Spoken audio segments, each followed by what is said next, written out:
Hey, Vsauce, Michael here. Hey, no chill, MMA here. Why are UFC heavyweights fat?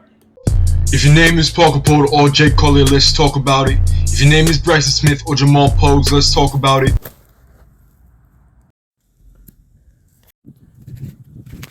When these fighters get hungry, they fill up their tummies and they cannot fight without it. What is fat?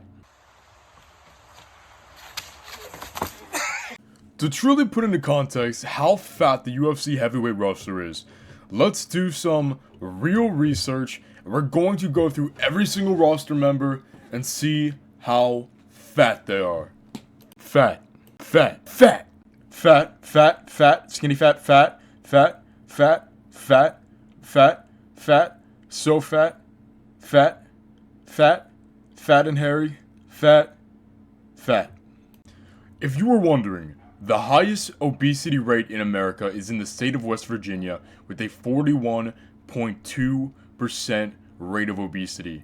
This is the data that I've gathered about the UFC's heavyweight roster. 19 fat and 12 non-fat. That's right, pro sports organization where the majority of a division is overweight. Even compared to other combat sports, I mean, Andy Ruiz was a spectacle. Andy Ruiz, if he was in the UFC, nobody would fucking scoff. Nobody would fucking scoff at Andy Ruiz. So we're now going to calculate the obesity rate for the UFC heavyweight division, and here it is. Damn. 61% of the UFC heavyweight roster is overweight. I don't have a problem with it. I don't care. Like, I don't really care what guys look like, but I just wonder, as athletes, why?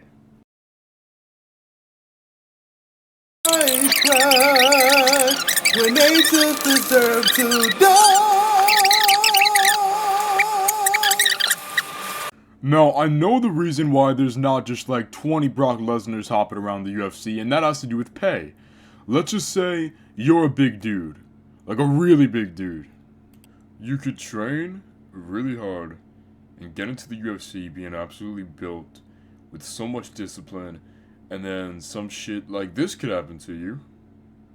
Some overweight former high school wrestler from Minnesota could just happen to have the meanest overhand right you've ever seen, and now your career is pretty much derailed, and you did that all for 20 for 20. So why take that option when you could take this option? You could be a football player, and even if you never play a game, like this guy, never play a game, you could still make $225,000 a year just sitting on the bench and training for like a couple months. Like, fuck, man. Why would you want to get knocked out when you could sit on the bench just for being like a 6'4" big dude? That's all you gotta do, and you get paid hundreds of thousands of dollars for doing nothing. Why would anybody want to become an MMA fighter? Now, obviously, for big brain folk like No Chill MMA, that's the obvious answer. The money isn't there to allure larger athletes into the sport. But why are the athletes that do compete so damn porky? That's all, folks. Ladies and gentlemen, what I'm about to say may shock you to your core. I didn't want to believe this. You may not want to believe it, but it's the truth. From what I've gathered, the hard research that I've done, being fat is one of the best things an aspiring heavyweight can do. Don't click off the video, I'm going to explain why. Outside of Francis Ngannou, and outside of Shane Carwin, fat guys hit the hardest. Power is fatties.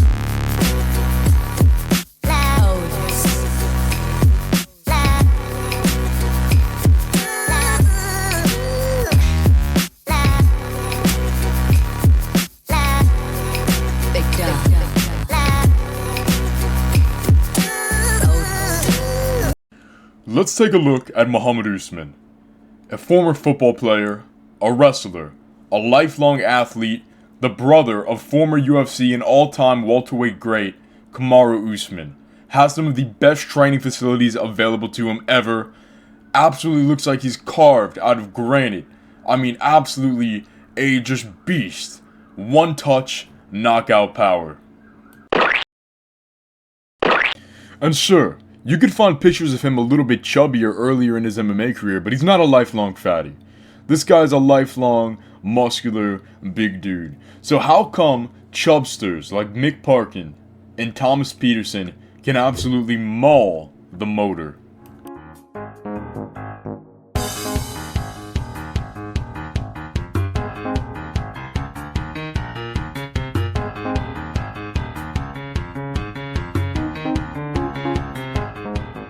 It's the same reason why Jared Cannonier is so good at 185, and the same reason why, despite being a bulky, some would say even fat 205er in heavyweight, Daniel Cormier had amazing cardio.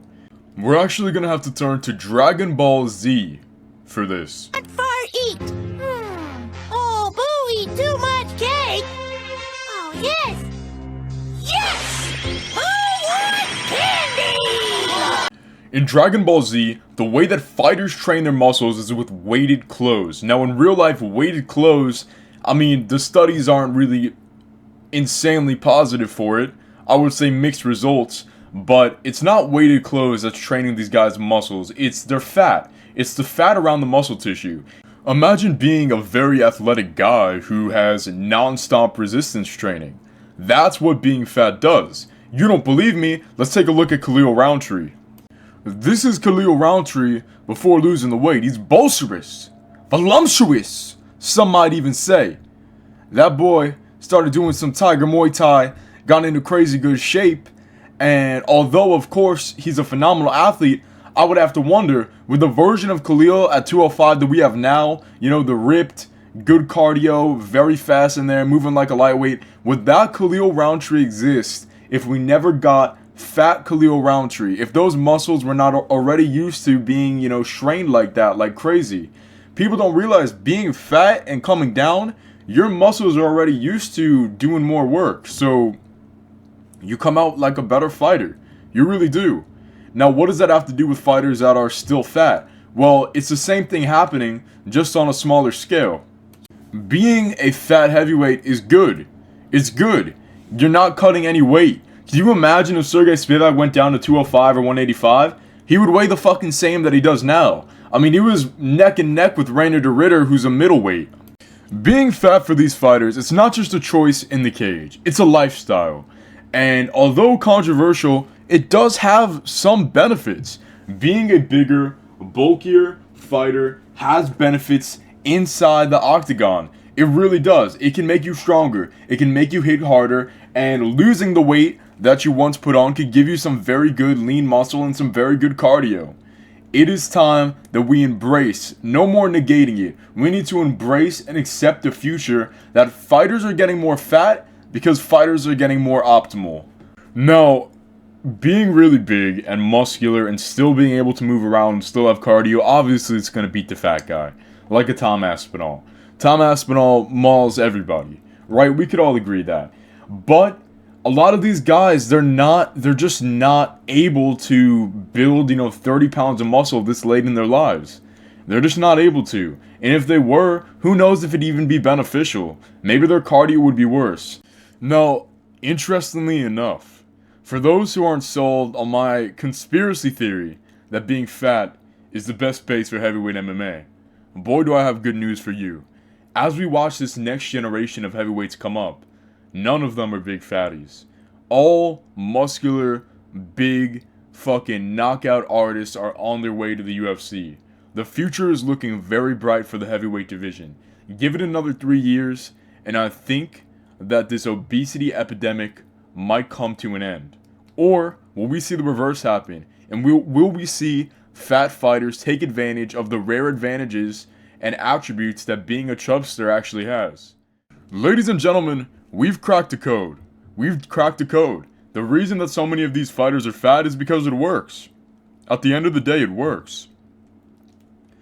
Being a big, hefty dude, whether it makes you bigger in the grappling, harder to take down, or make you punch harder, in the UFC, right now it's working. But as this heavyweight division gets older and older and older, I don't know if these fatties are going to be able to maintain their place. But we're seeing a level of longevity between fat fighters like we've never seen. Tuivasa, Derrick Lewis, Biggie Boy, Marcin, Tybura, it's like they haven't left the top 15 for their entire runs. And it really is just like it's such a spectacle.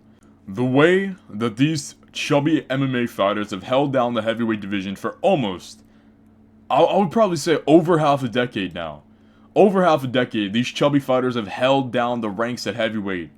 We might see it end soon. That's the truth. If you guys want to see me break down these regional heavyweights that are absolutely tearing through their competition, I'll make a video on that. But for now, it's just a wait and see.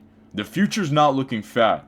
So although right now, being fat in the UFC is working, I don't know if that will last forever. If you guys were shocked by some of the points that I've made, let me know in the comments below. This has been No Chill MMA. Share this video if you want to make your friends laugh. Like and subscribe.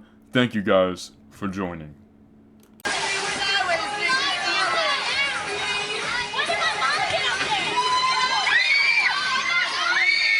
If your name is Parkin or Jake Collier, let's talk about it. If your name is Bryson Smith or Jamal Pogues, let's talk about it.